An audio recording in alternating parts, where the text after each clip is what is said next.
evening, everyone. Welcome to Canadian Starships live stream. Let's do some housekeeping to get right off the bat. Can you see me? Can you hear me? Let me know in the chat below if you can see me and hear me. That way I know my chat stuff's working. That way I know that the live stream's working and everything is doing what it is supposed to do. So while I wait around for somebody to let me know what's going on in the chat, I will just kind of do a little bit of talking. It is time to look at some armature. We're going to be looking at the armature for the 1400, or not the 1400, the 650 scale Enterprise Ds tonight, because I just got back from working on them in my dad's shop, and yeah, got a good chunk of work done on them today. So I'm just kind of waiting around for people to show up to the stream. La la la la la la. I'm not sure if actually even anybody is watching right now. I'm just going to have a quick look at YouTube here and see what's going on. Let me see. Let me go to my channel. Click on my live stream and wait for the pre-stream ad to close out. And yeah, I'm not sure anybody's actually here yet. So we'll just kind of do a little bit of talking and chatting while we wait for some people to come on in. All right, I can close that out. I'll monitor it on my chat. I am looking forward to being done with this armature stuff. The armature stuff has been quite the R&D process to figure all of this stuff out. But I think we're there. I think we're there on the R&D stuff. When it comes to windows on the kit, I have all the windows done, filled and masked, except for the upper secondary hull part that includes the neck. So I've got to start filling that with solar res and then get those masked off. I've started to tape the inside of that so that I can get those filled in with solar res. Still waiting to see if anybody lets me know that they can see me and hear me in the chat. Nobody yet. Maybe nobody knows I'm here streaming online tonight. It is 9:00 p.m. on a Saturday night where I normally am, so hopefully people will start to filter in, but we'll let people kind of come in and I'll just kind of ramble a little bit while we do that. I should also see if Twitch is doing its thing. If I've got one viewer over on Twitch, but that just might be my Twitch portal thing monitoring it. But we'll see what's going on. So if you're here, let me know. Let me know that you can see me, that you can hear me. For all I know, I might not actually be broadcasting properly. I think that you can see me because I can see that on my monitor screen in YouTube Studio, but not 100% sure that you can actually hear me. So Skull is here. Yes, sound looks good. Wait, did you just say, oh, sound and look good? Okay, I thought you said sound looks good, but it's you sound and look good. Perfect. Thank you. That really helps me out. And we've got a few people trickling in. That is awesome. So I do have armature to show off. I think I've got it all nailed down. So I'm going to show that off here in just a little bit. Yeah, I spent the whole day in my dad's workshop, and we got all of the, well, we got the T crossbeam removed. That was a fun challenge because it was welded on there pretty well. And we got everything else taken care of for both of the Enterprise Ds. So once we start getting everybody trickling in, I'm going to show off that. So if you're here, let me know that you're here. The only way that I really know that you're here is when you let me know that you're here by chatting in the chat. So yeah, let me start to get the armature over here. Oh. So you've all seen this already if you've seen the videos, or if you've seen my live stream, sorry. I don't think that the base has been on a video yet, but the base has been on a live stream. and this is the part that is way too thick. So I made use of this steel plate to have the copper T silver soldered to, and it's sitting there nicely. I'm going to move over to the bench view so you can see. All right, bench view. Here we go. If I turn it this way, you can see what's going on with that. The T portion on here has been removed. You'll notice that there are a couple holes here. That's going to be important for what is happening with the saucer. And I honestly don't know how much of this I'll be able to show on camera just because of the size of it. But let me grab one of my metal discs.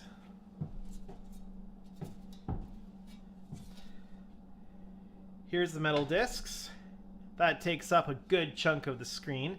Here, let me throw this here, and you can see the size of it in comparison to my face on the face cam portion. All right, we've got some chat coming in. Trubby Howard says, hey, would you do an episode where you get everything you use in your models?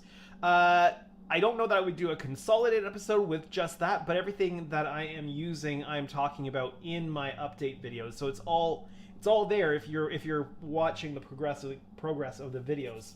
I'd have to kind of bring everything together, I guess, if I did a consolidated episode.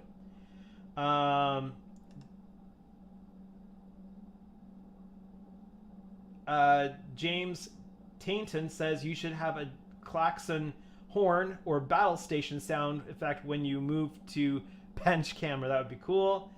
Jet's here.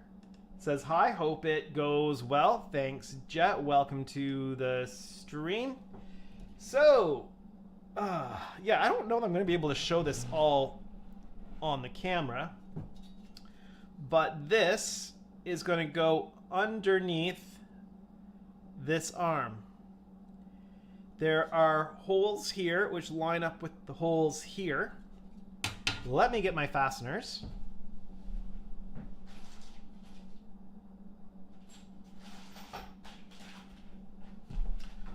All right, I am back with fasteners. And let's see if we can kind of do a bit of a mock-up here.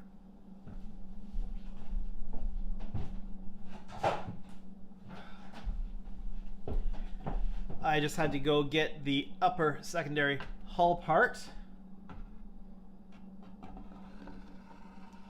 which slides over top like this.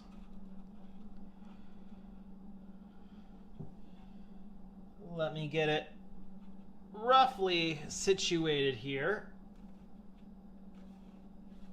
This is not going to be exact by any means until it gets epoxied down.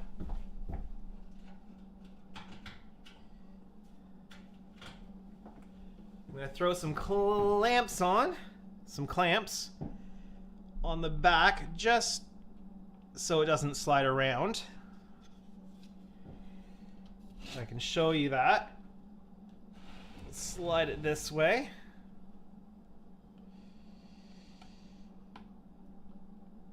That's just to keep the top the top secondary hull part from moving around as I'm just kind of piecing this together. Part of that's going to have to sit off camera. I do apologize for that.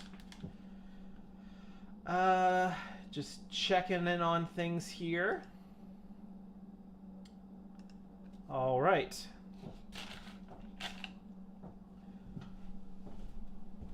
Let's grab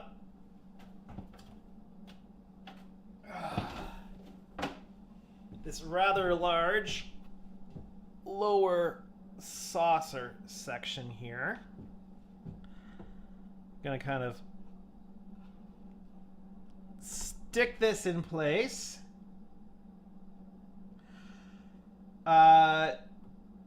Trubby says, is this a 4-foot model like they use in the show? It will be about 3 feet long when it's done. A bit more than that, maybe. This is the 650 scale from Helios Models.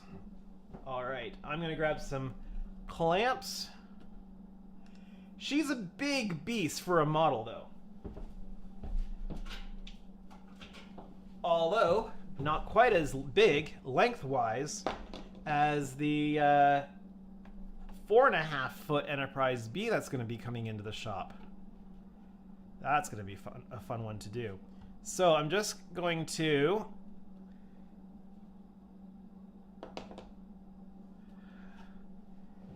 I'm going to put this on top here, on top of the saucer section. I've marked this out where it is supposed to go.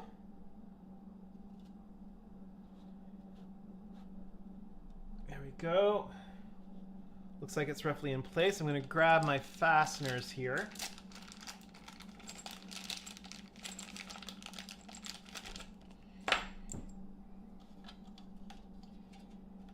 I'm going to go in here from the bottom. Hopefully you can see that.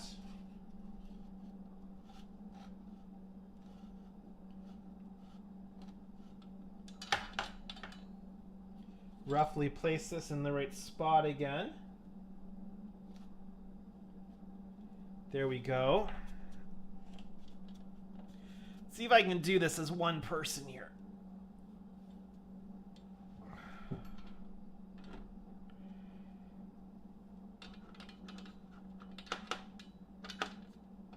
And see if I've got the clearance on these bolts.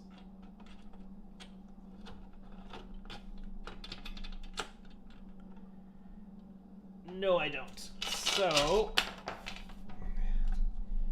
I'm going to have to do this a slightly harder way.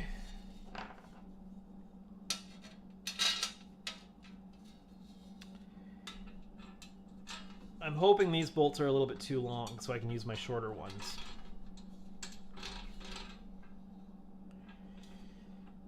Actually, let me get the shorter ones out.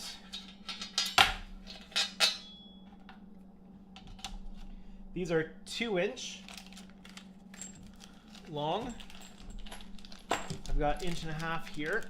I need to make sure when I assemble the saucer to the secondary hull, I'm going to need to make sure that I am able to adjust these bolts with the nuts on the arm, which that should become self-explanatory here in a moment. And talking this through on stream is good practice for when I have to make my video.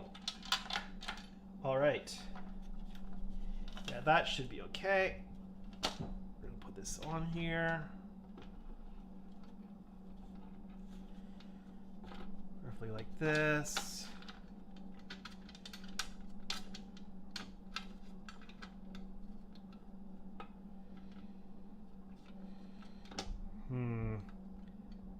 Unfortunately, the 1.5 inches are not going to be long enough. At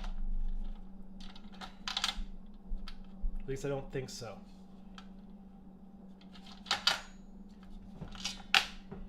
Let me get rid of this keyboard so I can move this a little bit further up into your line of sight there. And I'm going to tape these bolts in from the underside so they stay in the proper location.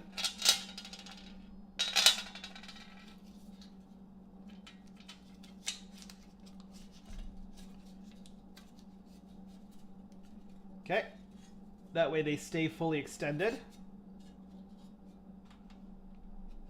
Line this up. And I've got to do this 2 times over, which is going to be fun.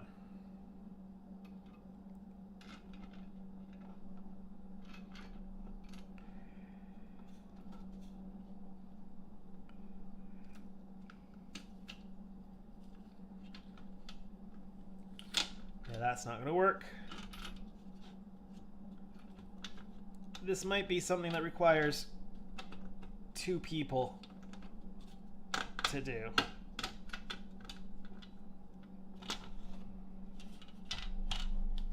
I might need more hands than I have to be able to do this.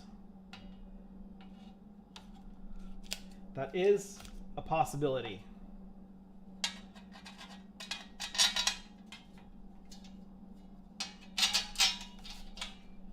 Get those in there. Line her up. There's a fair bit of play in where this needs to be located on the saucer.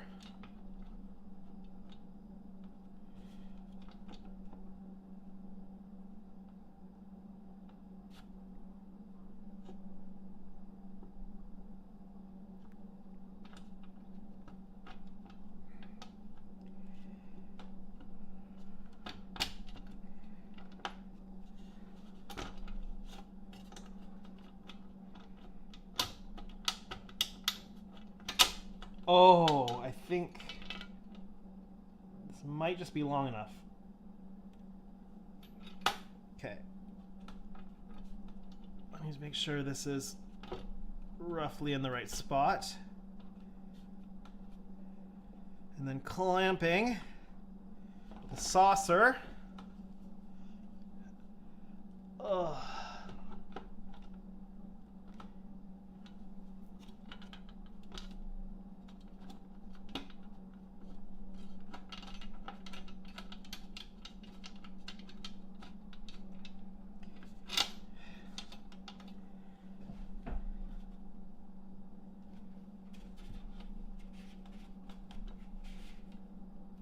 Support that there.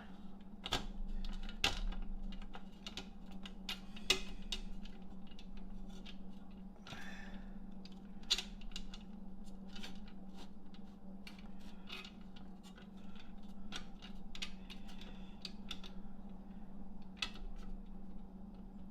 do apologize if I'm not quite talking enough through this.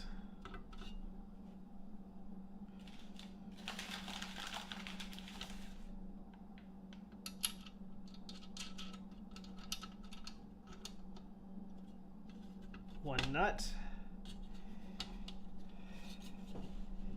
Maybe I'm nuts for doing this. We'll see. Grab my ruler.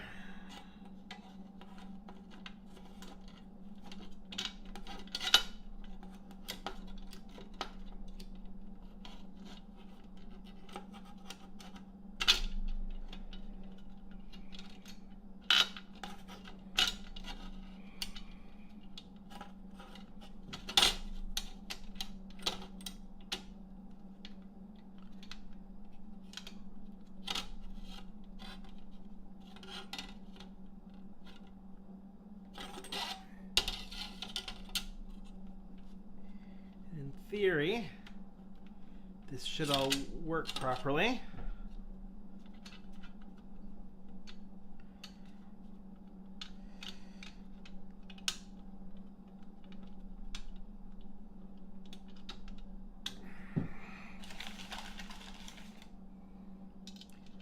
Bolt in.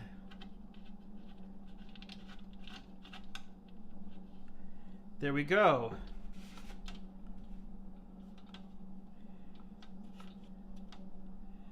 Once this disc is fully epoxied in, then I'll be able to adjust these these nuts, in these bolts, because these bolts will also be permanently attached to the disc, and they will support the saucer. Something like that. So that's sort of how it is going to work. Again, it's hard to do this when nothing is secured down, when the top of the secondary hull is not secured in place and the saucer section is not secured in place. The disc is not secured into the saucer section. But that's roughly how this is going to look. And I'm gonna have to set this all up again later when I do a video and show it on camera. But getting this armature all done has been quite the adventure. Let me see if I can take this camera. Nope, I want to zoom it out if I can. Here, let me take this off the stand. Here, you can have my face cam while I do this.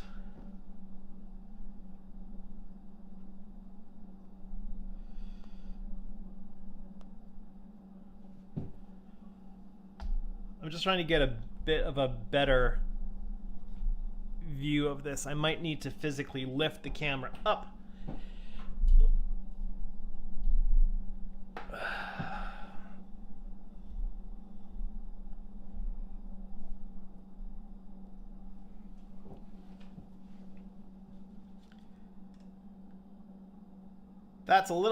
That gives you a little bit more of a view of what's going on. But yeah, nothing secured in place, so it's a little bit hard to show off here. But I think this is going to be really good and secure for an armature. All right.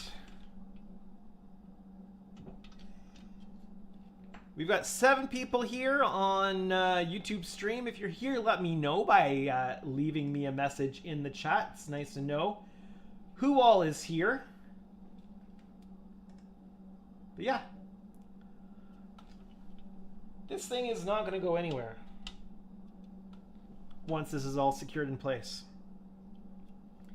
And this ring is going to be epoxied down like mad.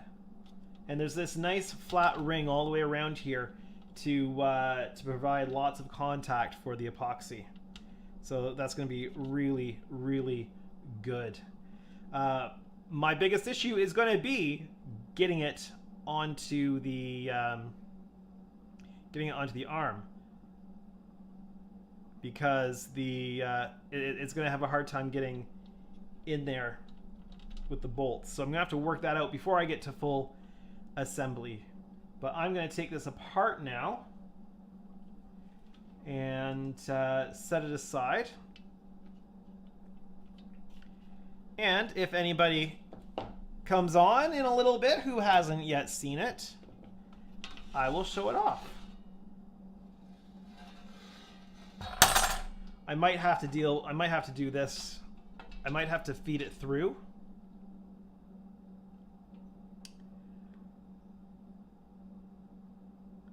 Yeah, it's going to be a challenge to get that on there, but I might R&D a little bit of that tonight too.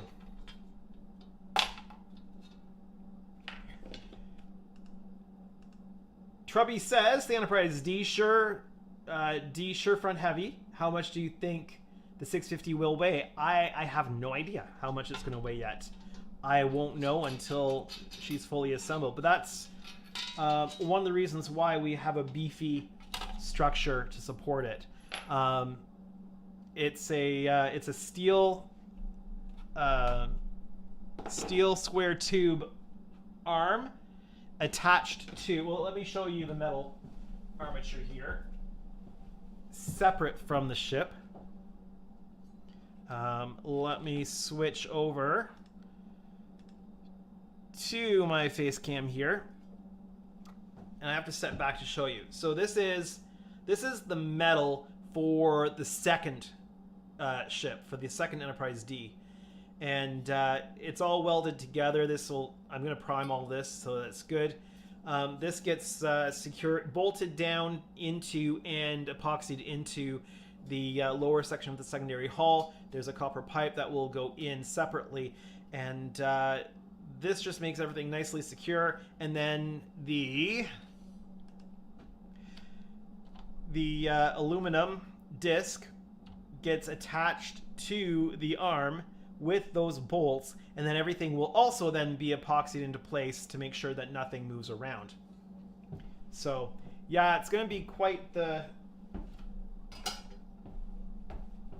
structure involved in this thing. Yavang says, I have this kit, but I don't plan to make all this extra support. Is it really necessary? Well, here's the thing. We don't know. We don't know if it's necessary or not. I can tell you this resin will warp if it gets warm, like most of them. So I just want to make sure that nothing moves around. So I don't know if it's necessary or not, but I'm not going to risk it.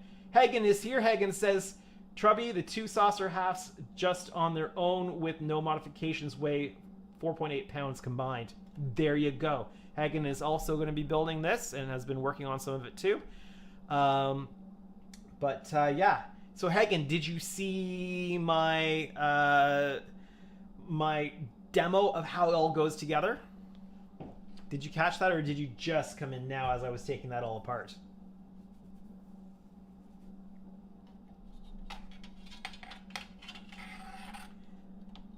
Inquiring minds want to know.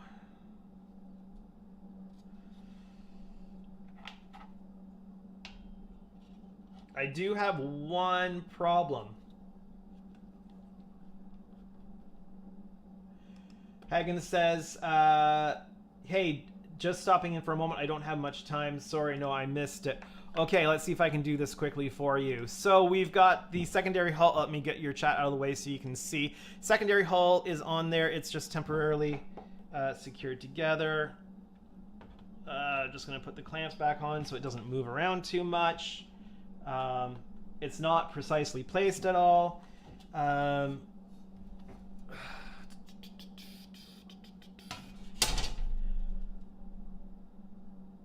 going to throw... Where are all the bolts? The bolts are here.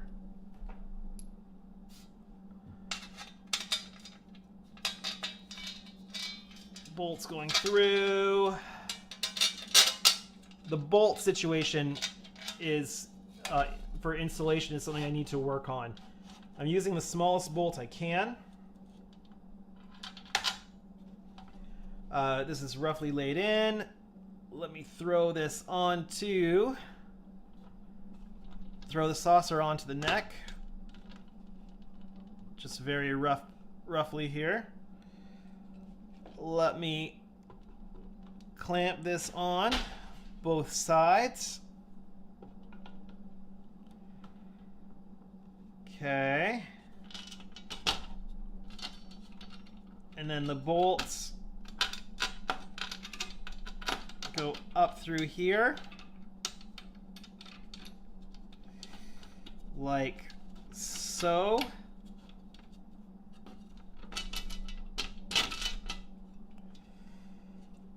Essentially, they go through there like so. I've got nuts that go on top.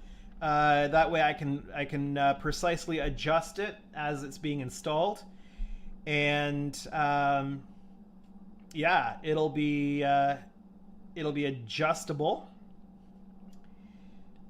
For making sure everything is nice and level, and then I'm not quite sure my order of operations for installing it, just because there are some issues with clearance on the bolts to get under the arm and that kind of thing. So I have to R&D that a little bit still, but that's kind of what we're looking at. All right, let me get this off, because I don't want it to be stress on the resin for too long. I want everything fully attached to the arm. What I might need to do, Hagen, is I might need to install this onto the arm first, and then from there attach the saucer to the neck. making sure that it's epoxied well in place with all kinds of supports and stuff like that, and then epoxy the aluminum disc to the saucer. Just because it's hard to get these bolts in because there's not a ton of clearance to get them in here, but they have to be long enough that I can get a bolt on the end. So I'm using 1.5 inch bolts, I believe, because I think these are my 2-inch. Yeah, the 2-inch are way too long to be able to do it. These are long enough I can get the bolts on, sorry, the nuts on the bolts, but it's a little easier to get them through the holes here. So that's where I'm at right now on this. Hagen says, "Ah, nice. That's what I was envisioning." And perfect. Yep. So that's kind of where we're at with that right now. But I'll have to figure out order of operations for installing this thing because that's going to be crucial. But I need to get the lighting into the lower section, especially for the phaser array, before any of that happens. Because as you know, there's not a lot of clearance. So the phaser array will need to be installed on the lower section before the lower saucer gets installed onto the neck of the secondary hull. None of that assembly is going to be happening anytime soon because I'm going to build this from the bottom up. So I'm going to get the secondary hull together. So the bottom and the top part of those are going to be important to get together. And then I'm going to attach the nacelles, the pylons, make sure those are all level. Then I'll get the pylons installed to the secondary hull. And then once all that's done and all that lighting in there, I will work on getting the lower saucer section attached to the neck. Hagen says, "I have to run, unfortunately. I'll catch up on the whole video later and be in touch." Yeah. All right. Well, have a good night, Hagen. Thanks for stopping by for as long as you could. At least you got a little bit of a sneak peek as to how this whole thing's going to work. All right. Let me put this away.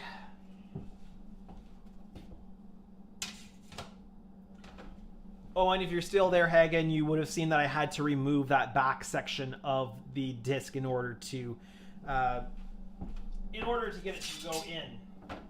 So the strut here and the area over here, I had to remove that so that I could get my support on.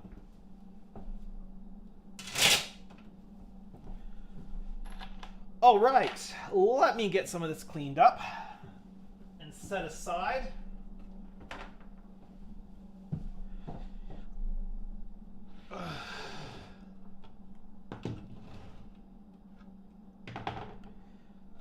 Get this removed. And I'll set this. I can just set that on the bench behind me.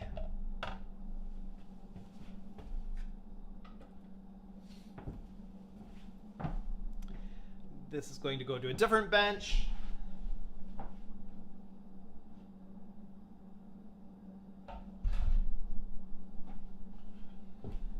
And I'll bring the part that requires some work out.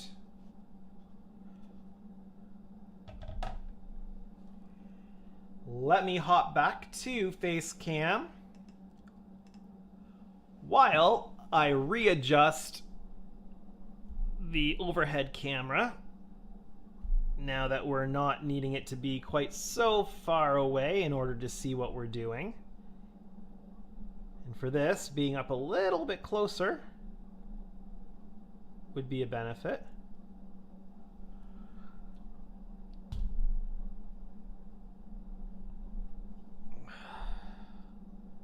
One moment while I readjust everything.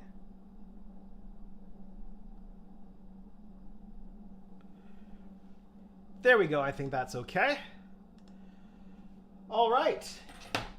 So we're going to enter the part of the stream where I just chat with you and I get some work done.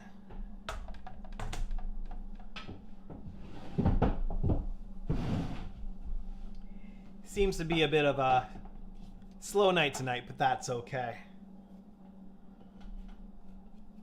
If chat's really slow, I may just close off a little early tonight. That's fine. Oh, I should make sure that all my nuts and bolts are packed up. I don't want to lose any of those. There we go. All right. Ken's Hobby Bench is in the chat. Welcome, Ken. Welcome to the stream. Did you happen to catch the armature that I was just demoing? I got the armature for the 650D finalized, so I'm quite happy about that. I need to fill this whole next section with solar res. I need to make a quick adjustment to my face camera as I'm now sitting down.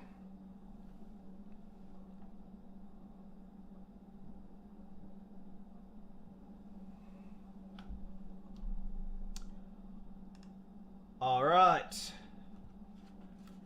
No, you didn't catch it? Well, I've just taken it all apart, so I'm not gonna be resetting it up right now, but I'll make sure that I get a video out. I'll probably start working on the next video that demonstrates the armature. I'll probably get that started on Monday. Monday is my day in the shop to get a lot of stuff done, and I will try to work on that then. Okay, I might actually need to switch to sitting for this, which means face cam will likely go off.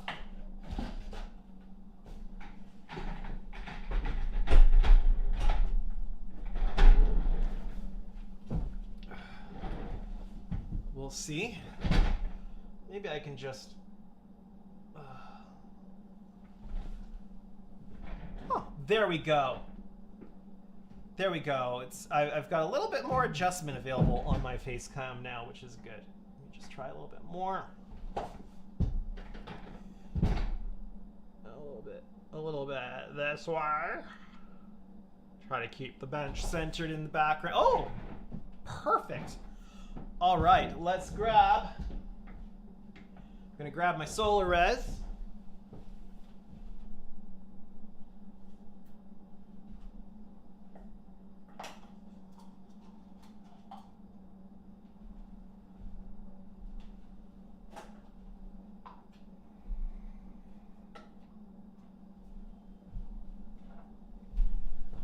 All right, solar res, little bottle of solar res, flashlight, what else?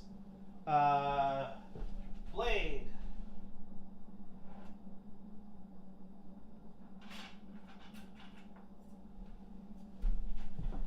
There we go. Now we've got the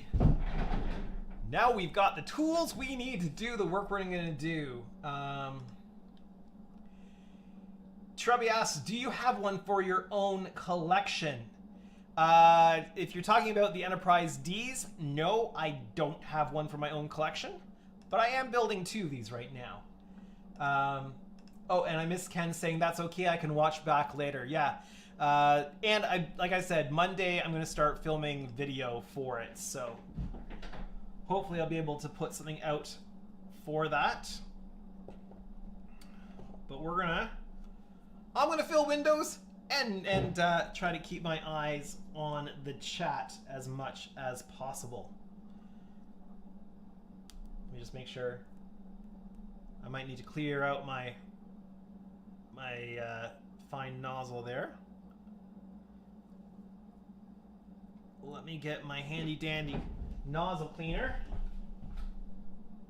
I must have some somewhere here.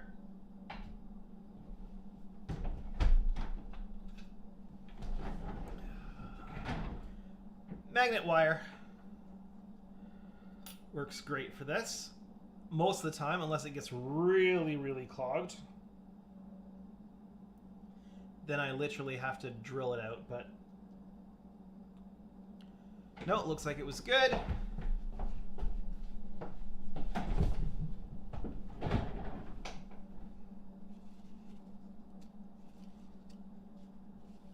not too bad.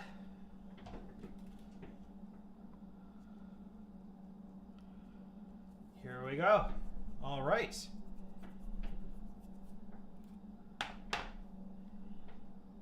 see. I don't know how much of this you're going to be able to see. At least the initial part you might not be able to see because it is under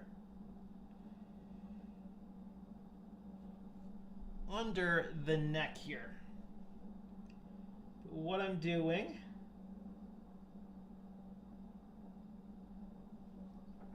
and actually I'll bring my microphone a little bit closer to me so you can hear me better.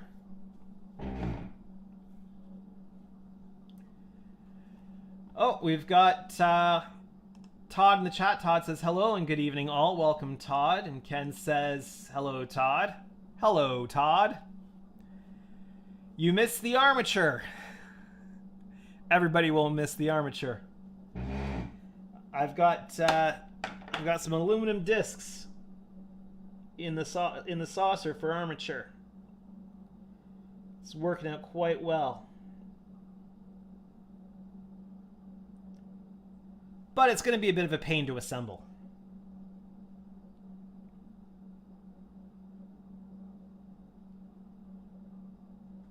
I'm going to need to work through the... I'm going to have to R&D a little bit my order of operations with assembling it.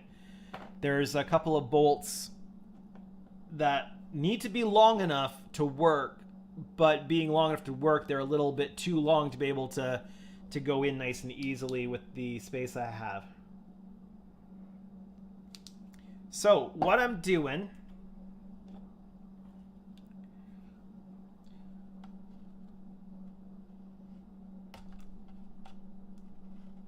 what I found is the best approach to doing this, and actually I should do one that you can actually see here so that you can see what I'm doing. So let me move to the back end here and let me see if I can zoom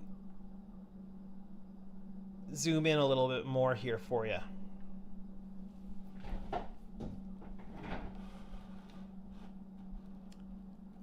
That's a bit better. So what I've discovered, let's see. I've got some chat here. Todd says, I miss everything. I am going to try to get a video out of the armature. Let me just show you.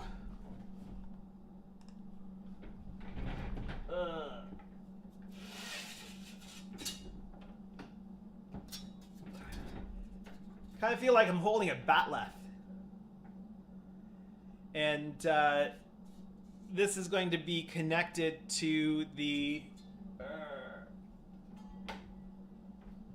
this is going to be connected... I've got these in the wrong hands to demonstrate this. Let me switch. Hot swap hands. Okay. So there's two holes in the steel post. There's two holes on the top, and this is going to go like this. There is space in between, and there's going to be two bolts that go between them, and I'll be able to use the threading in order to get it perfectly aligned, height and canter and stuff like that, as I'm installing the whole thing onto the neck, so that everything will be perfectly aligned, and I've got those nuts that I can adjust the spacing between. And then everything's going to be completely locked down there. So that's what we're looking at.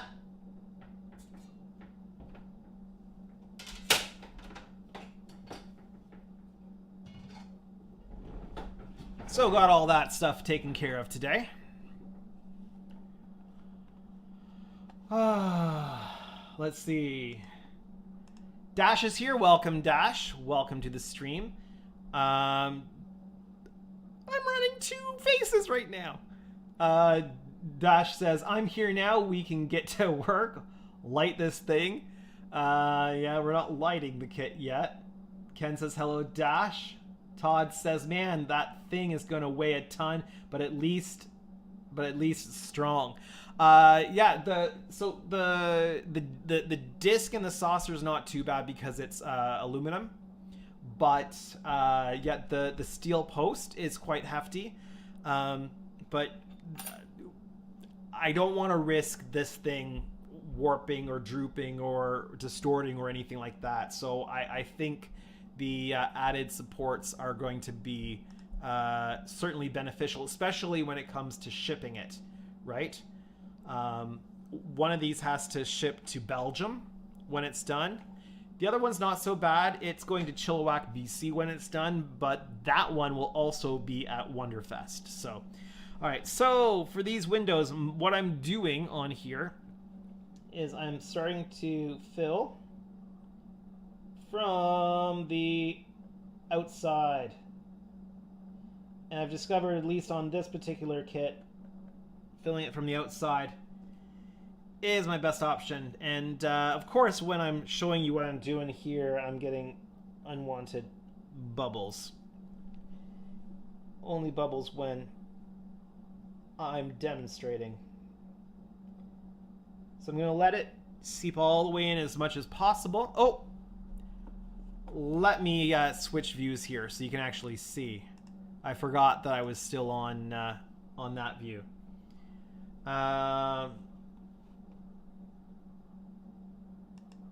Let's see. Dash said, I gave up watching the episode of Max Headroom on the TNG as the time traveler. And he says, hi Ken, hope you're feeling better. Ken says, how's the weight loss going, Andrew? It has slowed down a little bit. It's definitely been a slow couple weeks. Oh, I'm gonna drip. Let me work and talk. It's been a slow couple weeks, but I am down to... I forgot to grab the measurements today because it's just been a busy day, so I don't have all the translations into the various measurements for you today, but I am down to 174.4 pounds. So that's down to 174.4, down from 189.9 when I first started this whole thing. So,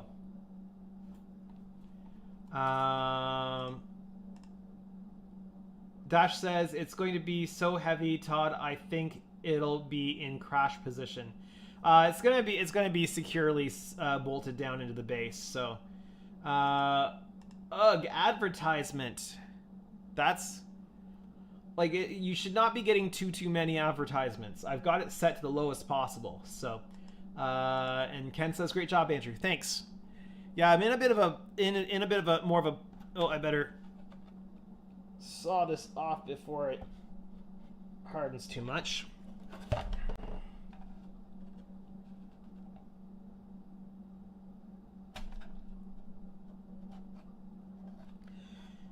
So I fill from the outside, and then I slice off the extra. Seems to work out really well for this particular kit right now. Sorry, what was I saying? I'm in the middle of a bit of a plateau, and I was fully expecting that to happen. But the trend is still down, so it's a lot slower these last 2 weeks, but the trend is still down, which is what's important. All right.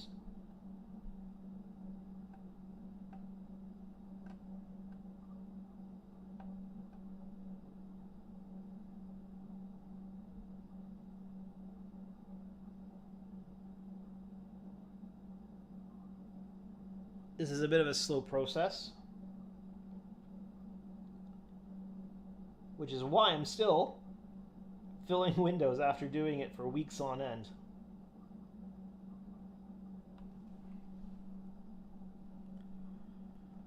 Okay. 1, 2, 3, 4, 5, 6.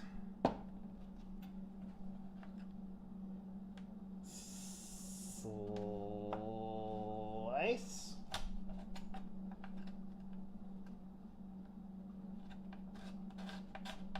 Sometimes I'll scrape it a little bit more UV to cure.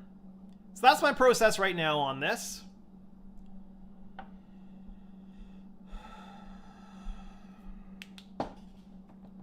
I'm going to try to... That's not what I wanted to do. That's what I wanted to do. Give me a moment here.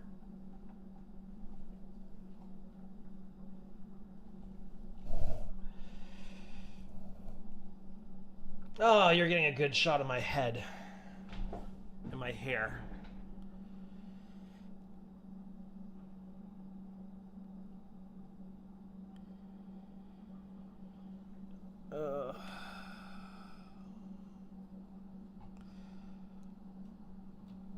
Trying to readjust my camera for sitting.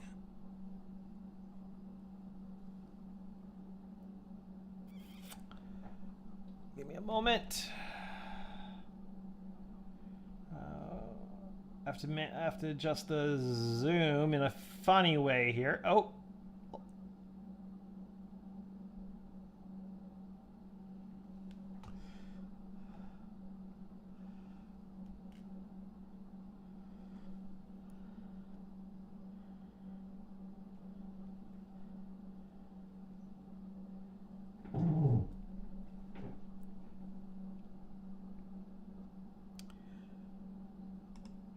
There we go. Now I'm not looking up to the camera quite so much. That's much better.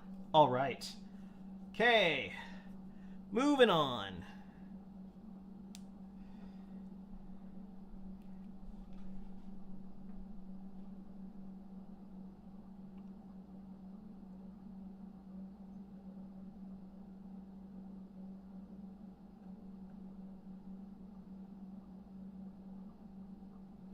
Now I just need to be able to see the chat without needing to look all the way up. Look up, look all the way up, and I'll call Rusty.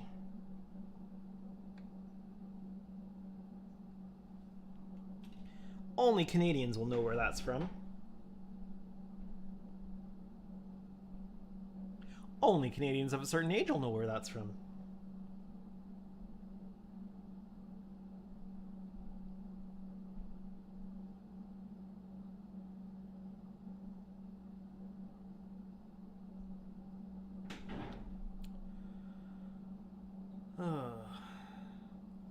Ken probably knows where that's from. 2, 3, 4, 5, 6. I count my exposure.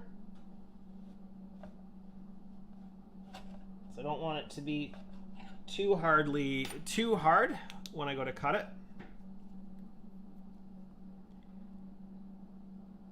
There we go.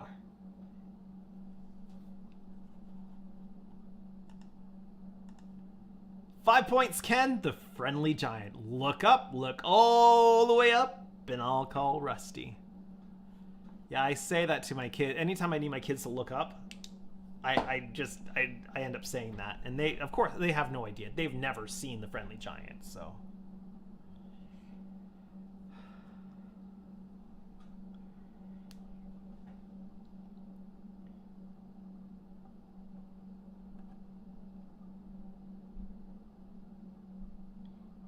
You've only seen the friendly giant if you grew up with Canadian television.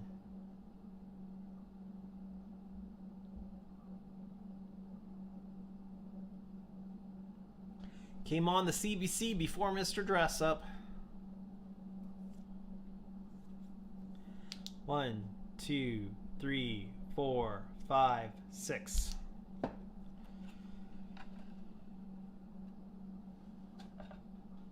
That one sliced nicely. Perfect UV exposure there. Ken says, watched it as a child. Yeah. I think it was on for like a long time. Didn't it start out in black and white and then end up moving to color? And it was on for a good long time. Ken says, Andrew, do you use the term tickle trunk with your kids? I have not. I have not done that yet, at least.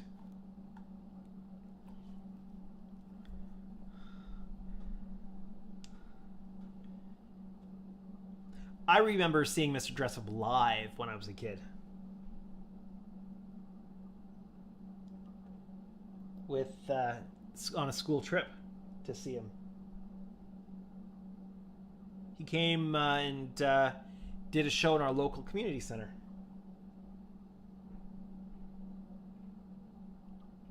And he came on to the school bus after the show as we were getting ready to leave.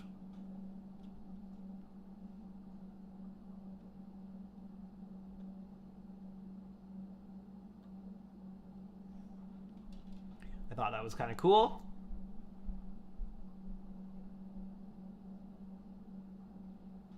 Of course, those were back in the Casey and Finnegan days.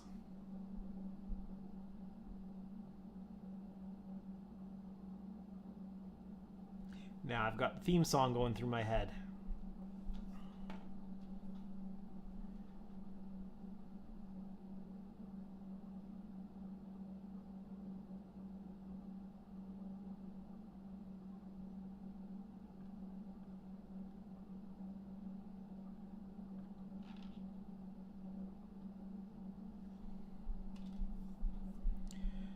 Here we go.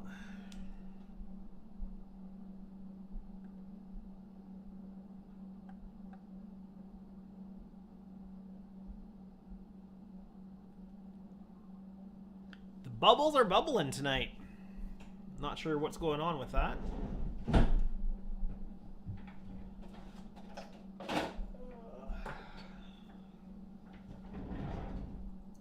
I'm gonna cut myself a smaller piece of magnet wire to help deal with that.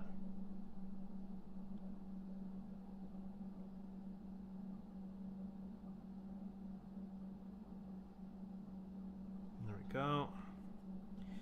1, 2, 3, 4, 5, 6.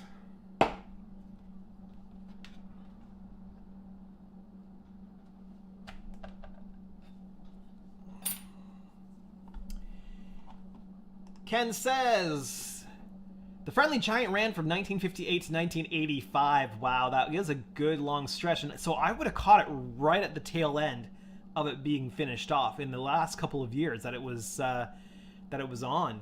I would have caught it in the last little bit because I would have been 5 in 1985.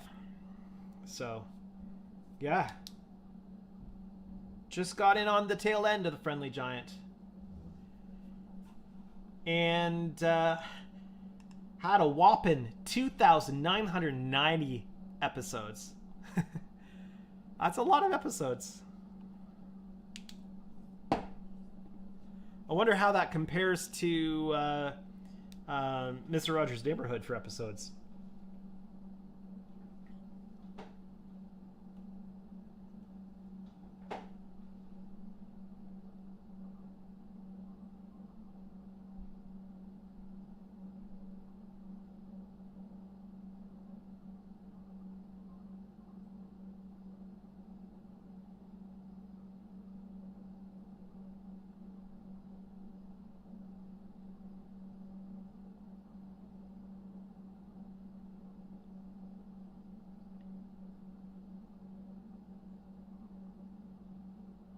I did start off filling these from the inside with tape on the out, but it didn't work out as well. 1, 2, 3, 4, 5, 6. And slice. There we go. A little bit more for good measure. Oh, wow. Ken says Mr. Jessup ran from 1967 to 1996 with 4,021 episodes. That is a lot of episodes. That is crazy. I must say, I did watch Mr. Jessup more than I watched Friendly Giant. Again, I watched it back in the Casey and Finnegan days. Alligator Al and Grandma Bird. All those. Oh.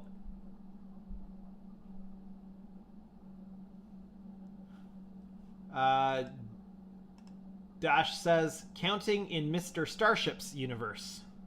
Sure.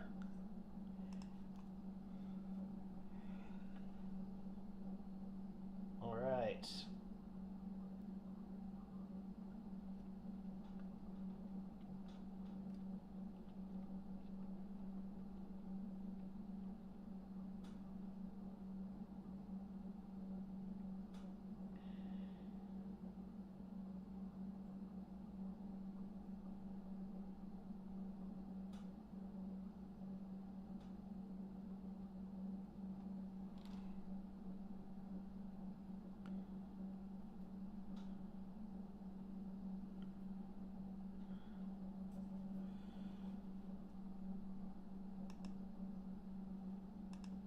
Dash says, I grew up with Captain Kangaroo. And James says, it shows Dash. And Ken says, Mr. Rogers' Neighborhood was 1968 to 2001 with 896 episodes. I'm surprised it's not more episodes. Joseph says, I watched The Friendly Giant from 1962 to 1967 along with Romper Room. I remember Romper Room. I see Johnny, and I see Becky, and I see whoever, and it was never my name. Along with Romper Room, Bozo the Clown, and Howdy Doody. Then on to Captain Kangaroo and Mr. Rogers. Cool.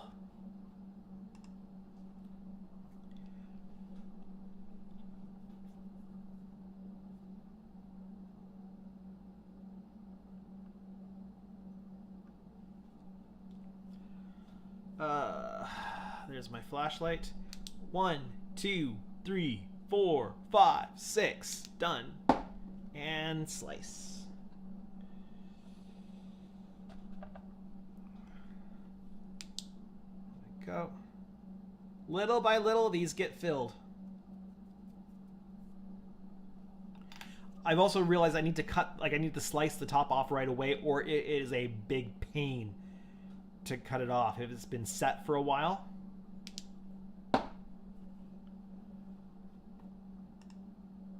Ken says, I remember Romper Room. Yeah. Good old... Actually, I think Romper Room was on CTV, wasn't it? I also remember... I think it was called Size Small. It had a house on the intro that had eyes and stuff like that. And there was a I just have like these bits of memories of Size Small. There was what I remember the most was a guy dressed up in a record who had wooden spoons, and he like clicked them together to the beat of the music as the music would play. So I don't know if anybody else remembers that one.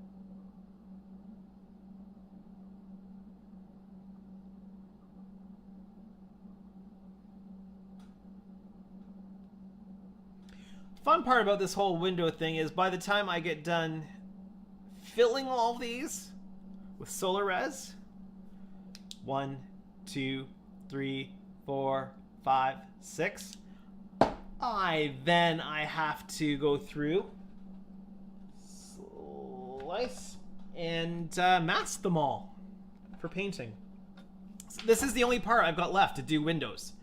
So this is the only part I've got left to do any sort of window stuff, as far as I know. Everything else has the windows in and has all the windows masked. So, Ken says, I remember Size Small being on. And James says, I watched Popcorn Playhouse. It was a live show airing 5 days a week out of CFRN TV studios in Edmonton, where TV personality Eric Neville hosted 36 different children Monday to Friday. Cool. That must have just been in studio, because we didn't get that. My local CTV channel was, we had local CTV, CJOH in Ottawa, which is actually where You Can't Do That on Television was produced. It was produced at our local CTV station in Ottawa. One of the reasons why they can't bring You Can't Do That on Television back as a reboot is because the documentation that shows who exactly owns the rights for the show were in the CTV station when it burnt. It was on a CTV station on Maryville Road, and it caught fire. It wasn't long before Max Keeping passed away, and so they don't know who owns the rights, all the rights to the show, so they can't produce a new one. Who You Can't Do That on Television was the one where they dumped like green slime on people if they said I don't know, and water on them if they said water, that kind of thing. Because I think they've tried, like Nickelodeon has wanted to do it, and they can't verify who has the rights to it because of the fire. So let's see. James also says they would dig for gold in a box of sand with Klondike Mike. Cool. Lots of Popeye cartoons, yeah. Dash says, at least no one here has mentioned watching Barney and Teletubbies. Cringe. Yeah, we're all a little bit too old for that. And James says to Dash, I was already in college when those were on. Yeah. Yeah. We're all probably too old for those things. There's a whole generation of TV shows that I know nothing about because I was just too old for them, so... And I know a bunch of shows that are popular with kids now because I've got kids. So here we go. Next round. Where's my... Astro Boy, he is brave and mighty and strong. Or whatever the words were. Because Ken says, Astro Boy. Yeah, I watched Astro Boy before getting on the little bus for kindergarten.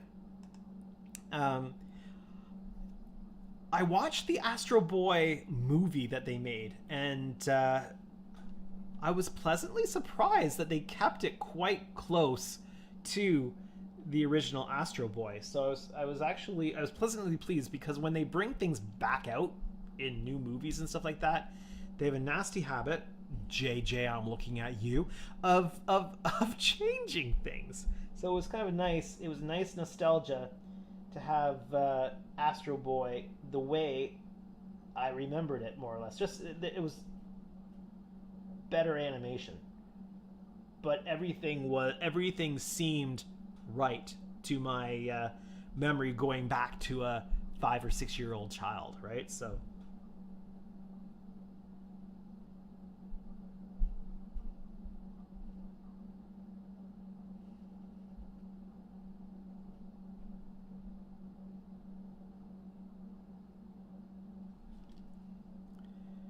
it was Astro Boy and the Flintstones, right around lunchtime.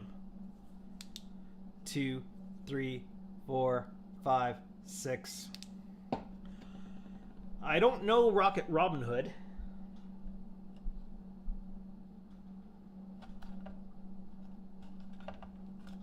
That's one I'm not aware of. Ken? James says the log cabin setting for the show featured a gold mine, muskeg, the moose, and interviews and games for children between the airing of cartoons. Cool. We used to catch a kids show on a channel out of Watertown. We would be able to catch the American channel there, and it was going back in my memory, the Danny Burgess show. And they would it was a show kind of similar, where they would host a group of kids. It was like a local scouts group or something like that, and they'd have them in there, and they would play cartoons I remember they played Felix the Cat cartoons, but they would do things with the kids, and then they cut to a cartoon, and they'd do more things with the kids, and they cut to the cartoon. And then I always remember at the end they would say that all kids in studio received a free milkshake from McDonald's. It was kind of like the thing at the end of the show. But that was like a I think it was out of an American station that we just happened to get. Dash says, I'd rather watch Blue's Clues and Sesame Street, but I watched Transformers and Power Rangers as an adult for a while. Just wasn't going to get into soap operas. Yeah. I've had a lot of Blue's Clues over the last few years. Yeah. I know all about finding the clues. Finding the 3 clues and sitting in the thinking chair and think. Jet says we couldn't afford a TV, so we put on our own puppet shows with our old socks. Very cool. Joseph says sixes at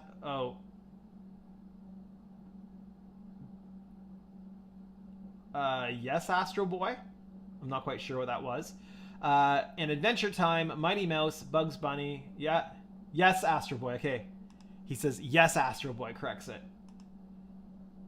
And Dash asks, anyone here watch the Schoolhouse Rocks shorts? I don't know if that was a show in other places than the USA. Is that the one where they had like the cartoon about passing a bill through Congress and the bill paper sang it or something like that? I seem to kind of have a memory of that.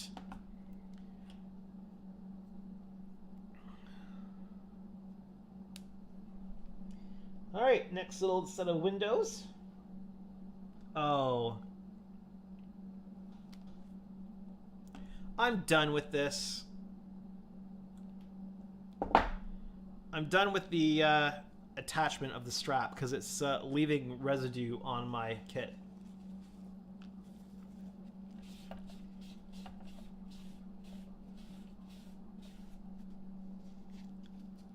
Spit wash, good for kids and model kits. All right.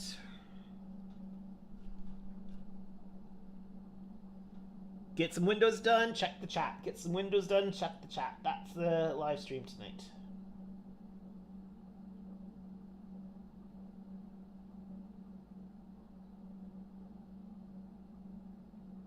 It's good to know that everything seems to be running okay with the live stream with my garage door closed.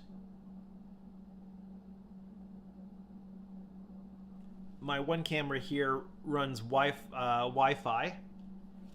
So 1, 2, 3, 4, 5, 6. So it's good to know that it all works properly with my garage door, my shop door being closed.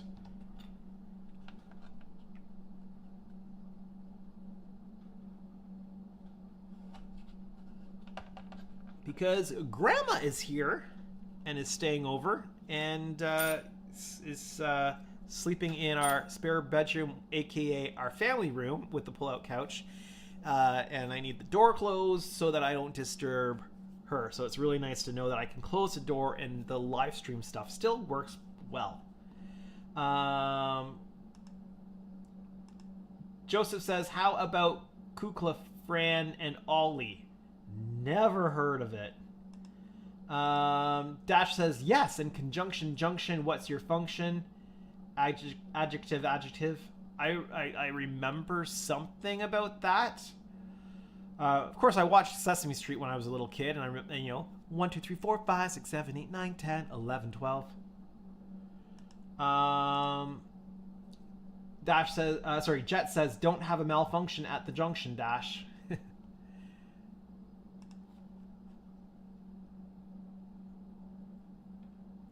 All right. More windows, then look up for more chat.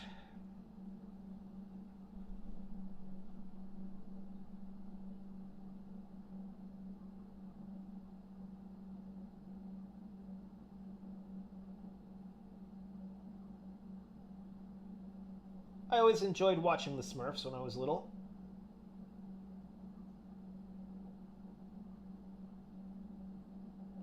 And then there was a show. Many of you might be too old to know this show. 1, 2, 3, 4, 5, 6. But when I was younger, when I was little, there was a show called The Wuzzles. Slicing. And it was about this world of animals that were all part one thing and part another. And I remember having a stuffy that I got for Christmas one year that was Ellaroo, which was the name of the character who was part elephant, part kangaroo. So I don't know if any of you remember, know about that or know that one. James says, what about Stampede Wrestling? No idea. And we've got a super chat from Dash saying, for the fun stream and something interesting to see besides reruns. Well, thank you, Dash. That is greatly appreciated. Thank you very much. And Ken says, the Mighty Hercules, The Ring. Herc, herc, herc, herc. The Mighty Hercules from 1963 to 2966. Really?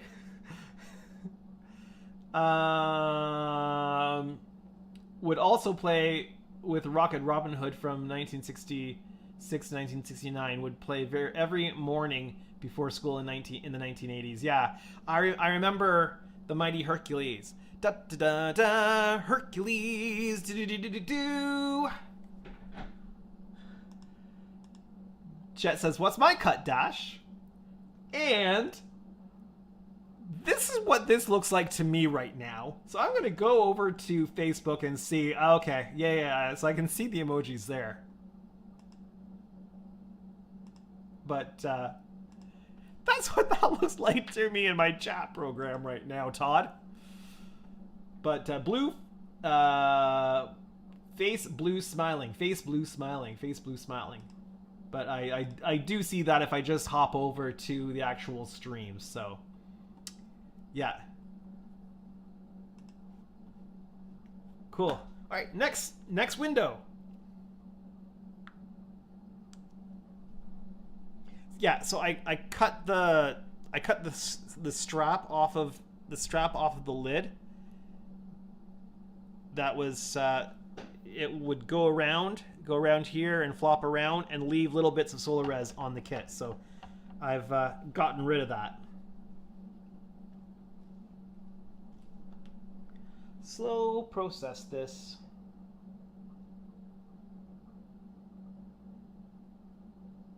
I am so looking forward to being done with Windows on this. And so glad I've got that armature figured out.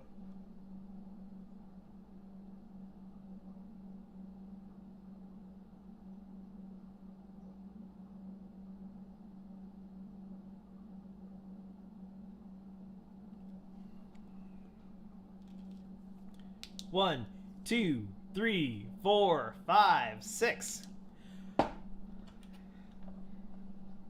And slice.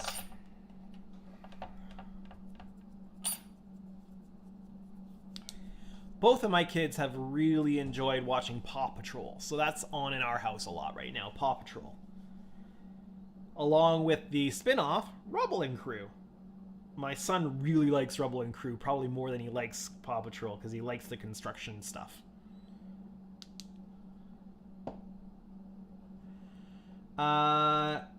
Ken says, do you have any fine details that need to go on the hull? I do, but they're going to need to be manufactured. So there's a bunch of really small, like, little panels of stuff that are all over. Like, there's a few on here. Then there's some things underneath the shuttle base that need to go on. So I do have a few things that need to be added. But I'm not sure if I'm going to have to scratch build those or if we're going to get some photo etch stuff made up for it. Because Hagen Miller is also building this, and he's been producing some of his own photo etch stuff for it, which is really cool. So that stuff might get added before, just before the final paint coat goes on. Hagen has also done a lot of groundwork with painting the patterns on the Excelsior kit. Now, the Enterprise B has a different pattern, but he's also been referencing that and looking into that. So he's been doing a lot of groundwork on that so far, which is really cool, which will save me a bunch of work when I go to do it. Let's see. Dash says, I swift kick in the Mamma Mia. Do, do, do, do, do, do. My. Shouldn't you be counting like the count? Consider the chat tonight. 1, 2, Yes, but if I do that, I'll be exposing it to the UV for way too long. And he says, at Dash, I kung fu block you your kick and give karate chop to the side of the neck. What? I don't know. All right, next window. Where's my little bubble popper? I'm using a piece of my, just using a piece of magnet wire as a bubble popper. If I can pop them before as they're coming out, they don't go into the window.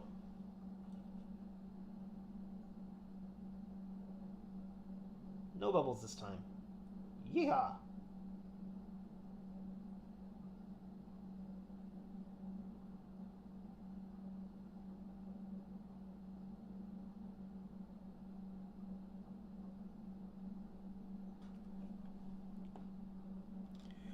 All right.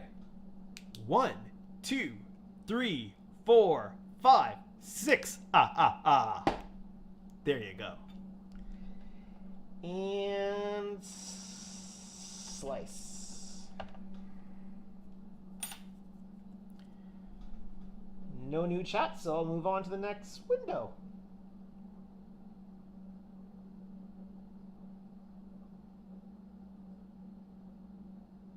We're in a bit of a bubble-free time right now. Yay! I like the bubble-free times.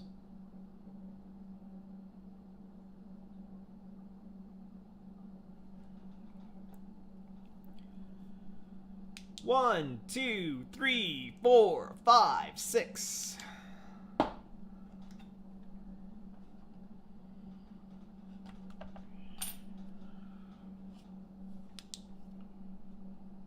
Give these a wee bit more UV to lock them in.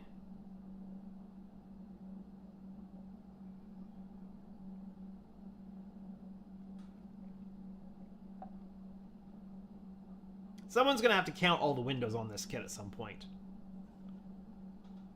Hopefully it's not going to be me, but somebody should.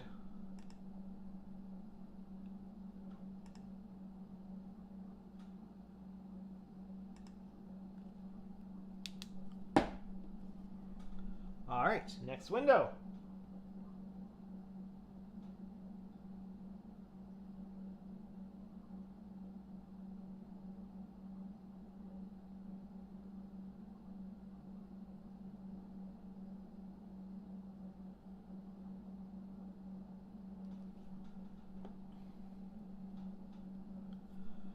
One, 2, 3, 4, 5, 6.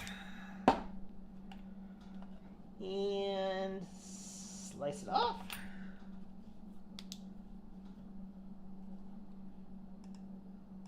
Okay, Ken says, that's it, Todd. We need the count laugh with thunder sound for the stream. 1, 2, 3, I don't need to take my glasses off. Just doing that, like, peer over the top kind of thing.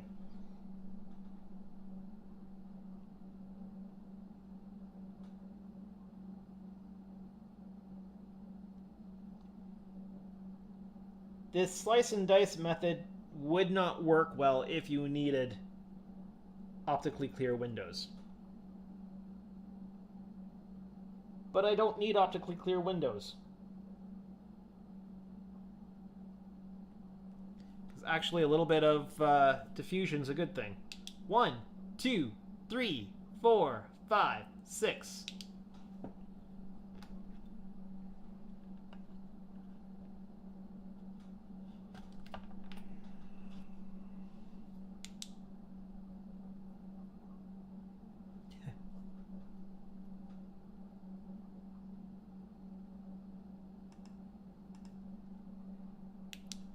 Let the music play.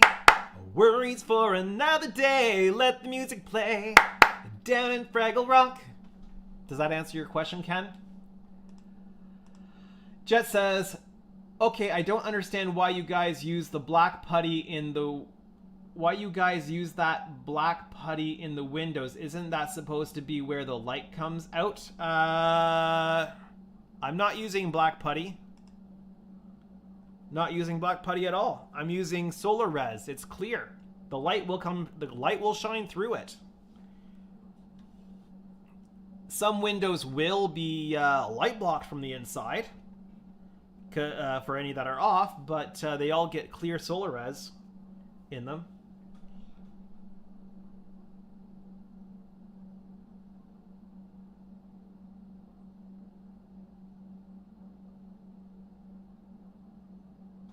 You must be thinking about somebody else.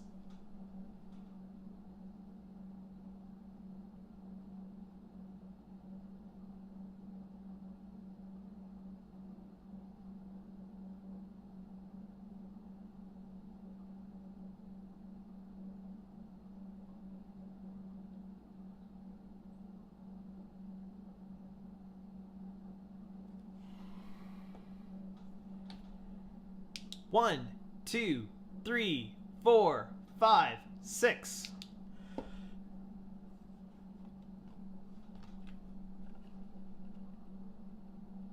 And slice.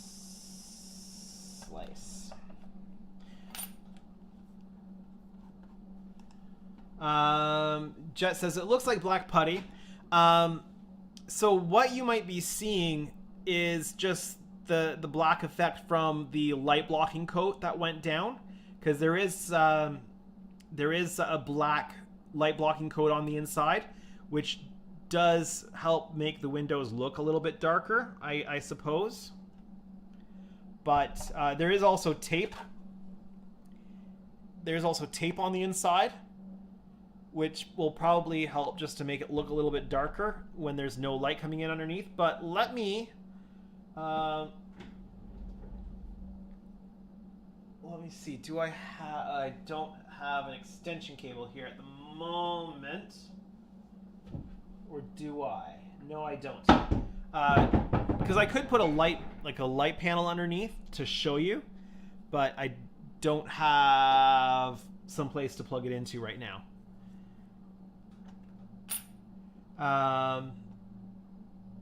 But every kit that I make where I've got lighted windows, I make sure that every window is treated exactly the same, whether the windows are going to be lit or non-lit. So, for example...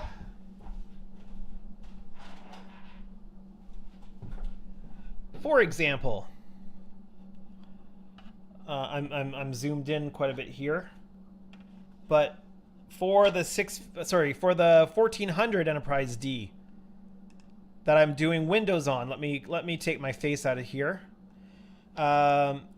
So this is the project on the bench as soon as these are done, but in between stuff I am getting windows opened, and you'll see that I've opened up every single window on here.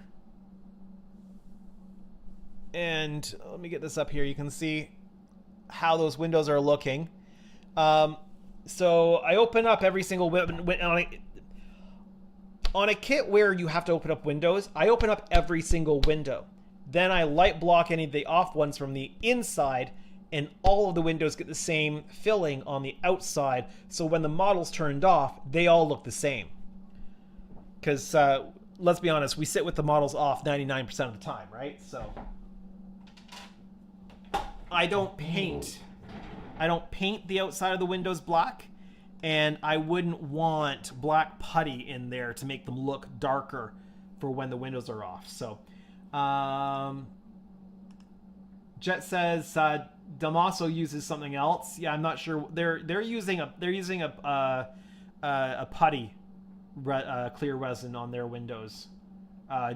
Both Lou and Phil over at Spruverse. And Ken says black bottle to protect it from UV light. Yeah, so it's in a black bottle to protect it from curing, because you wouldn't want it all to cure from the extraneous UV light. So that could also be part of the confusion there. All right, let's clear Ken's message off the screen and moving on to the next window.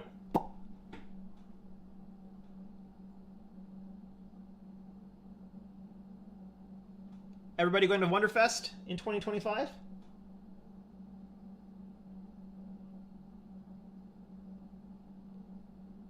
Do you all have your rooms booked for Wonderfest?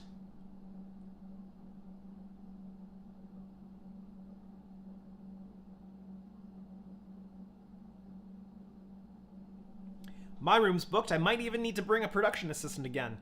Although I won't be booking a table. 3, 4, 5, 6.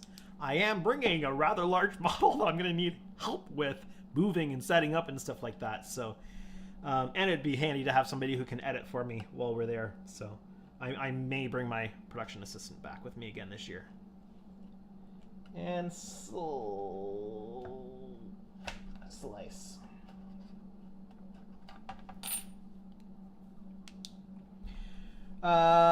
Jet says, okay, I guess that's where I got confused, is because Lou is using putty, and I guess I didn't understand that it would be clear once it was hardened. Yeah, so it's clear once it's hardened. He also used the putty on his phaser array, which I think would be a smart idea if I was having to do this again, because working with the standard resin on the phaser array was very time consuming. Yvang says, be careful with your eyes and skin when using UV light. Yeah, you always have to be careful with that. Dash says, in spirit, I'm going there. That's unless I'm dragged along by someone. It's definitely worth coming. Jet says, is production assistant kind of like when you call a garbage man a sanitary technician? I had somebody with me last year at Wonderfest who did most of my filming of stuff, who did most of the editing of my videos for it. So if you go on my channel and you watch, sorry, just looking at the video was a little bit choppy there, but it might just be because it's running Wi-Fi and the door is closed. So if you go back and you watch the tour of room A, of the dealer room A, I didn't film that, and I didn't edit that. My production assistant guy who came along with me did all of that. So all of those videos, because I was stuck at my table, right? I was stuck at my table. So he went out and he did all the filming of the contest room. He did the filming of the dealer rooms and put all that stuff together for me. So like he was literally doing production work for me all weekend. So Jet says, I looked online for that putty, but I couldn't find any. Yeah, I'm not sure where they were getting it, but I know one of the putties that they were using was the frozen UV putty. And I'm not sure what the second type that they were using was called, but I'm sure Lou's got it. If you go back to Lou's videos, you'll be able to see what it was. All right, next window.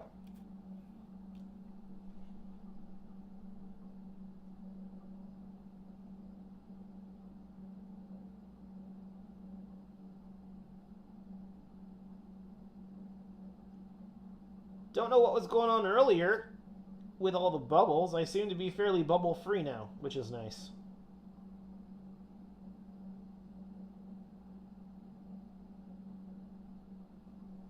That doesn't mean that there aren't going to be voids on the inside of these windows, but I don't care if there's voids on the inside. 1, 2, 3, 4, 5, 6.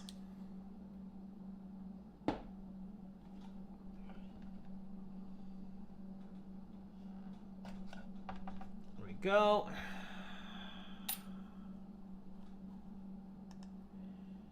Dash says most of it was on Amazon. I believe Jet is where they got it from.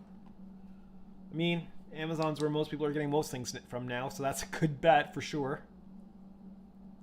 There you go.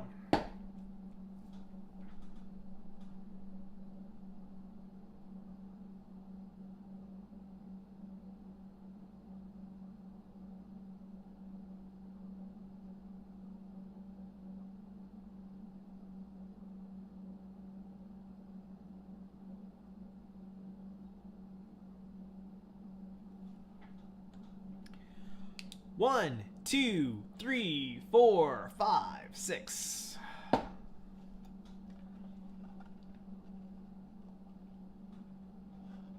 And slice.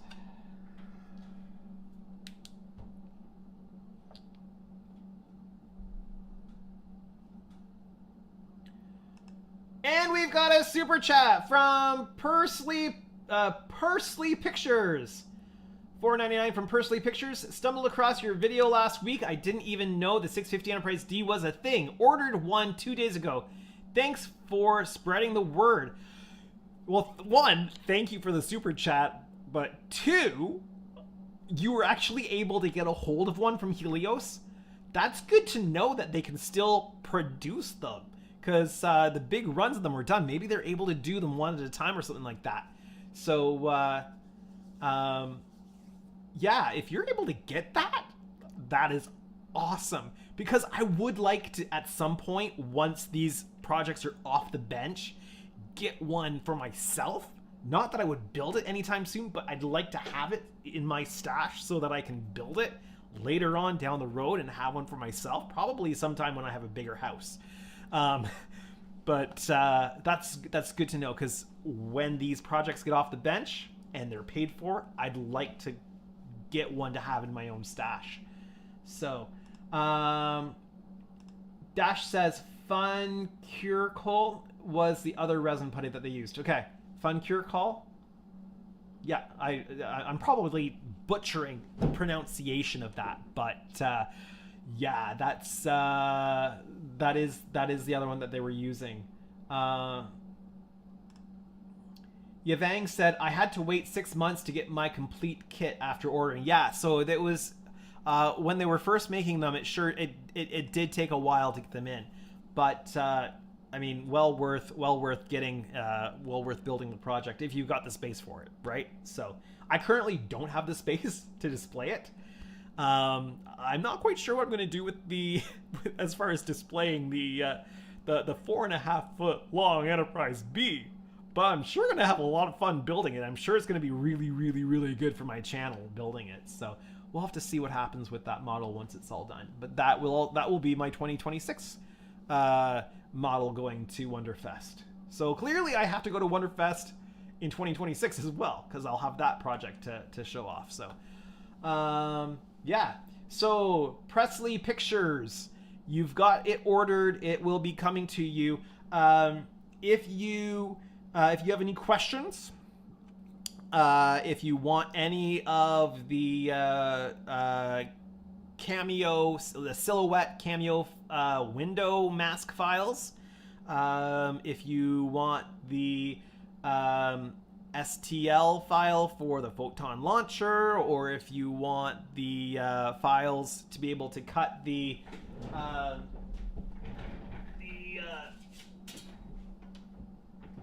disc. Where am I here? Files for cutting the disc for the to make a better saucer support. You can just private message me on Facebook or send me an email or something like that, and I'm happy to share all that stuff. The photon launcher I commissioned. Can this chair go up a little bit more?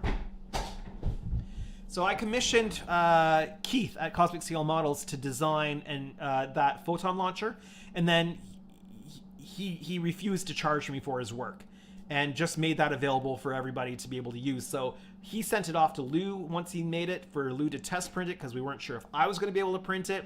So Lou's using it. Lou's got one sent off to Phil for Phil to use. So that stuff is well out there. So yeah, that's if you want any of that stuff, you can send me a message. I'm happy to share all of that stuff with you. Jet says, will you be adding citation ops area in the ship housing the dolphins and whales used to assist in navigation through complex gravitational fields? I think that's more on the inner side of the inner ship, and so it'd kind of be useless to put that in there, right? Because you're not going to be able to see it. But why don't you join me for I've lost it. I don't know how how Sean from Trek Culture says that in their Ups and Downs videos. Presley Pictures says they didn't say how long it would be, but they sent me an invoice. Great, I'll message you. All right, yeah. Great to hear that they're able to get those out. Yeah, that's... and it's great to know that more people are going to get a chance to build the kit. Because the hardest part about building this kit is the research and development going into building this kit, because nobody's built this kit before. Nobody's built it on YouTube before for everybody to be able to see. I'm building it on YouTube. Phil at Sprueverse is building it on YouTube. Lou Del Masto at Aztec Dummy is building it on YouTube, but none of us have completed it yet. And things are still well in development and adjustment, and we're all constantly making changes as we're kind of figuring it all out.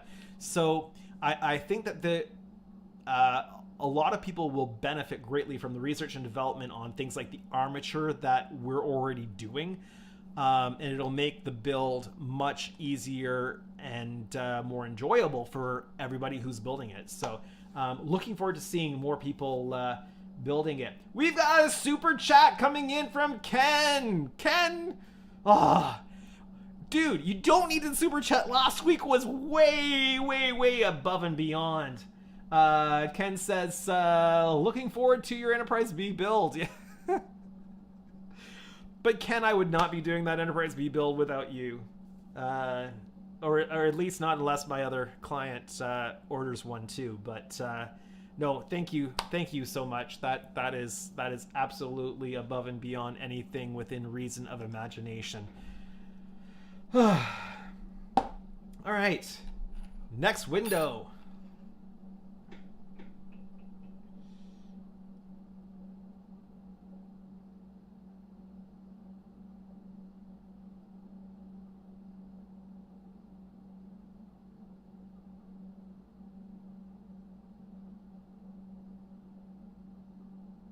Oh, Ken, which version did you order for yourself? Did you order an Enterprise B or did you order an Excelsior? Oh wait, I think I already know the answer to that. You ordered an Excelsior. Did you let them know if you want the NX01 version? The NX2000 version or the NCC 2000 version yet?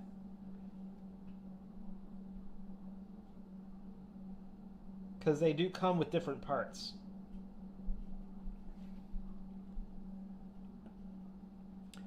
You've got you're getting the Ken's getting the NCC 2000 version. I think if I was getting Excelsior, I'd get the NCC version. 1, 2, 3, 4, 5, 6. And Hagen Miller's been working hard to work out the paint scheme on that thing. So that's going to be exceptionally beneficial when it comes time to build it.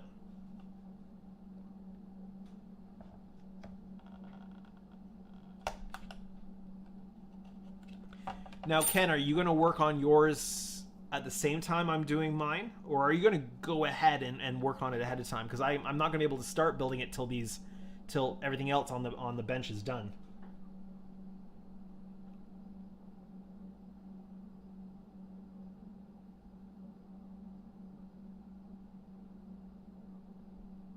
And in case you're curious,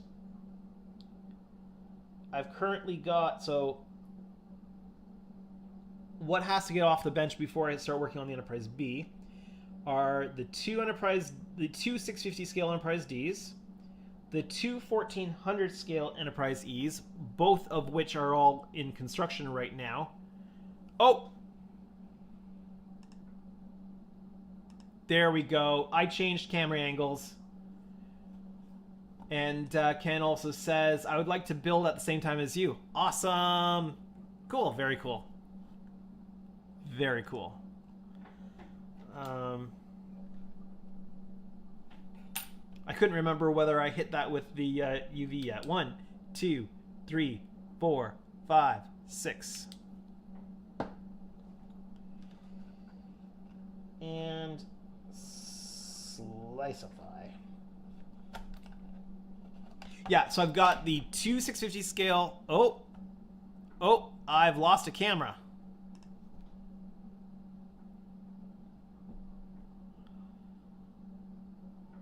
I might have a camera back. I've got a camera back. Sorry, I guess we lost connection there for a moment.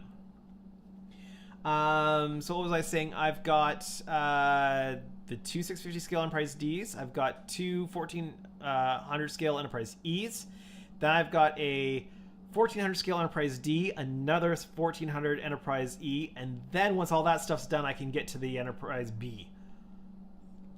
I've got some work to do!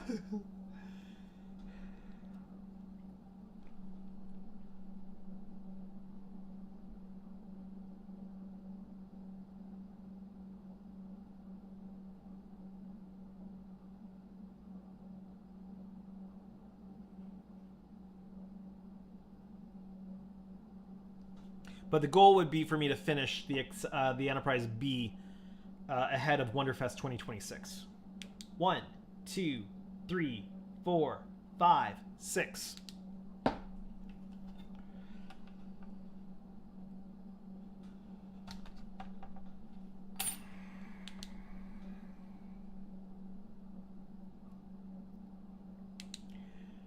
I might just get this one row of windows completed before the live stream's done. That's okay.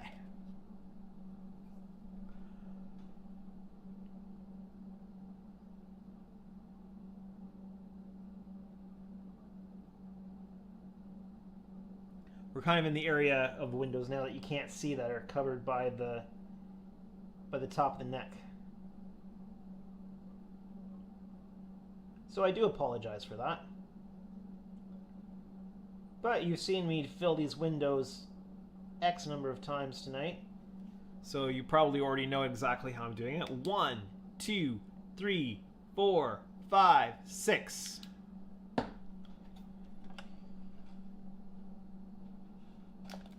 Slice it off. I really find if I don't slice it right away, that it just hardens and makes it really hard.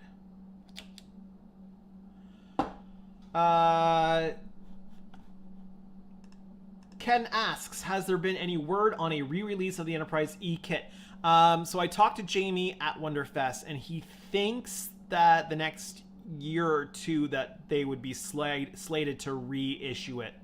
But he wasn't, he didn't know for sure, but he thinks a year or two down the road that they'll be re-popping the Enterprise E, which I really hope they do, because it's really hard to get a hold of right now.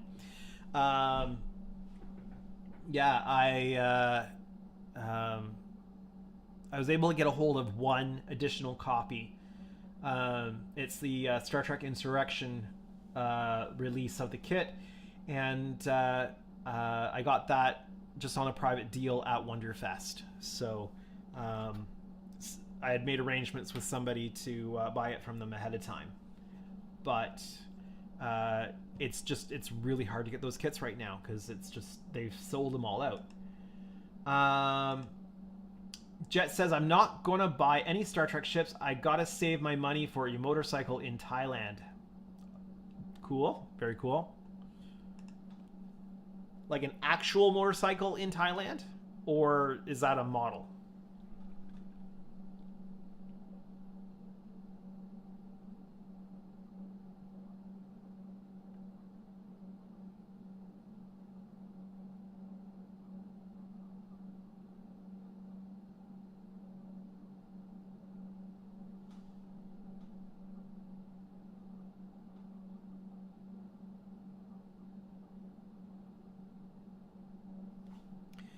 The top of the neck is blocking the light for me to be able to see what I'm working, how I'm working on it too. 1, 2, 3, 4, 5, 6, and slice. So,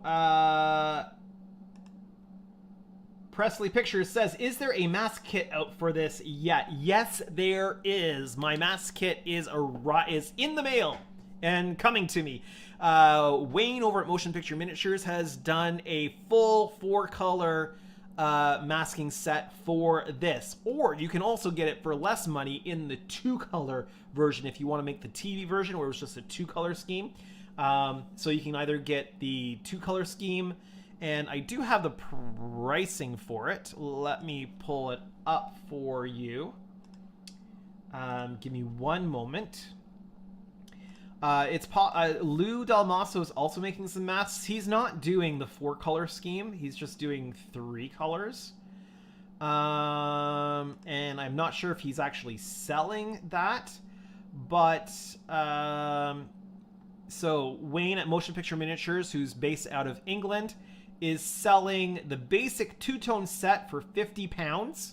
You'll have to do your conversion from whatever your currency is into British pounds, or the 4-tone set is £130. Do your exchange rate. They are a little pricey. He recognizes that they are a little pricey, but there is a whole ton of vinyl going into it. So he says for the 4-tone set, it's 30 A3 size sheets of vinyl, and takes a long time to cut one set. So it's quite a bit to produce and quite a lot of vinyl involved in it. So the price reflects what has to go into producing those. So those are from Motion Picture Miniatures, full 4-color scheme Aztec masking set for it.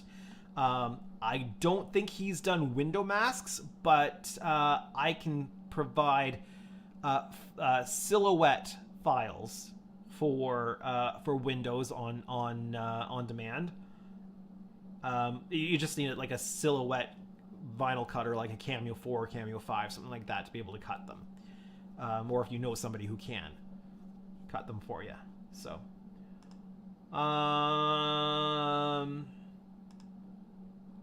so that's where we're at with masks. Jet says, yes, a real one.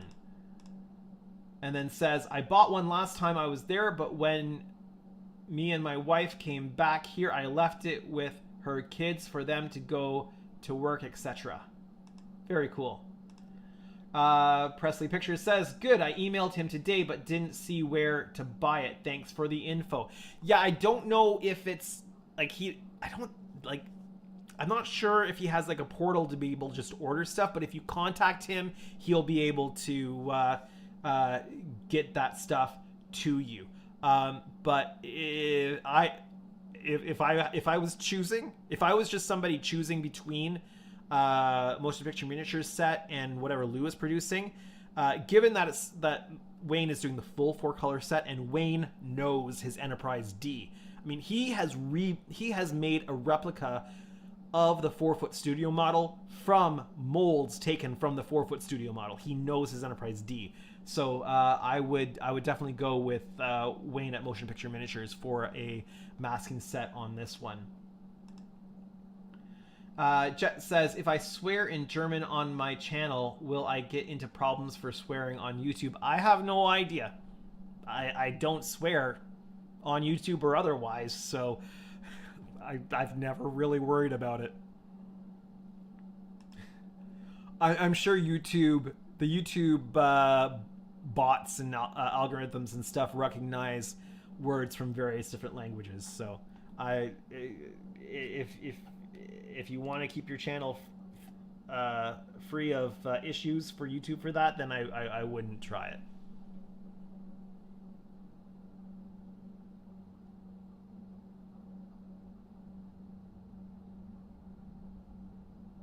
But I don't know, maybe somebody else in the chat has more information for you. I don't know.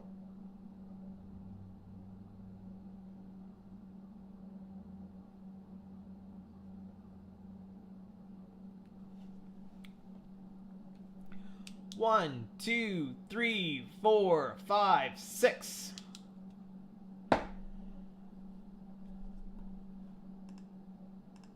Jet says, that's okay. I will use a duck or dolphin sound effect when needed.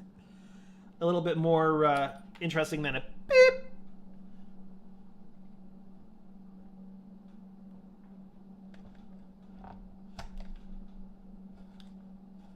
All right, well, I've got one row of windows done, and it's getting close to time to finish off. So Let me readjust a couple things here.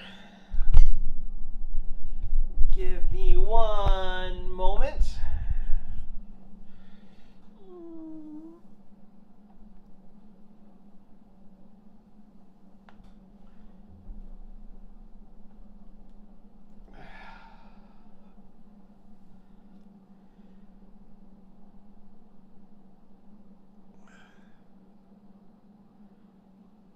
Don't mind me, I'm just readjusting some cameras here.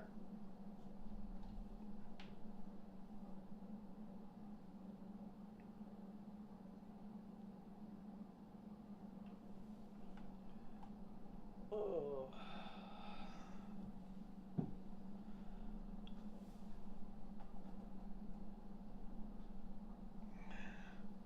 I have a new adjustable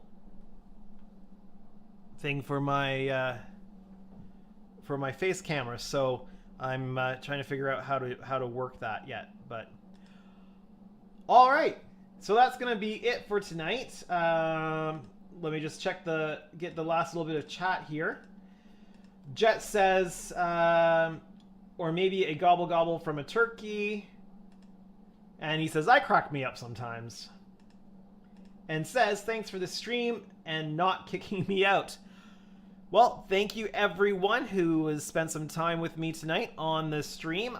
I hope that you've enjoyed watching me do windows, and if you were here right at the beginning, you got a chance to see the armature, how it's kind of going to work and how it's going to be installed. We're a ways away from actually installing it yet, but that gives you an idea of how that's going to go, and I will be putting out a video hopefully in the next week showing off that armature and hopefully some other things that I get done on the project. But that is going to be it for me tonight. I hope that you've enjoyed the stream. If you did, make sure that you hit that like button. If you're new to my channel or you haven't done so yet, why not hit that subscribe button today? You'll make me very happy if you do. But for now, my name is Andrew, and this is Canadian Starships. Have a great day, everyone.